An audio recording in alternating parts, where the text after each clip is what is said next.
29ஆம் சங்கீதம். தாவீதின் சங்கீதம். பலவான்களின் புத்திரரே, கர்த்தருக்கு மகிமையையும் வல்லமையையும் செலுத்துங்கள். கர்த்தருக்கே அதை செலுத்துங்கள். கர்த்தருடைய நாமத்திற்குரிய மகிமையை அவருக்கு செலுத்துங்கள்.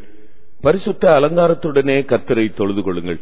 கர்த்தருடைய சத்தம் தண்ணீர்களின் மேல் தொனிக்கிறது. மகிமையுள்ள தேவன் முழங்குகிறார். கர்த்தர் திரளான தண்ணீர்களின் மேல் இருக்கிறார். கர்த்தருடைய சத்தம் வல்லமையுள்ளது. கர்த்தருடைய சத்தம் மகத்துவம் உள்ளது. கர்த்தருடைய சத்தம் கேதுரு மரங்களை முறிக்கிறது. கர்த்தர் லீபனோனின் கேதுரு மரங்களை முறிக்கிறார். அவைகளை கன்றுக்குட்டிகளைப் போலவும் லீபனோனையும் சீரியோனையும் காண்டாமிருக குட்டிகளைப் போலவும் துள்ள பண்ணுகிறார். கர்த்தருடைய சத்தம் அக்கினி ஜுவாலைகளை பிளக்கும்.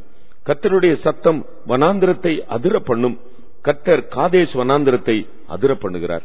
கர்த்தருடைய சத்தம் பெண் மான்களை ஈணும்படி செய்து காடுகளை வெளியாக்கும்.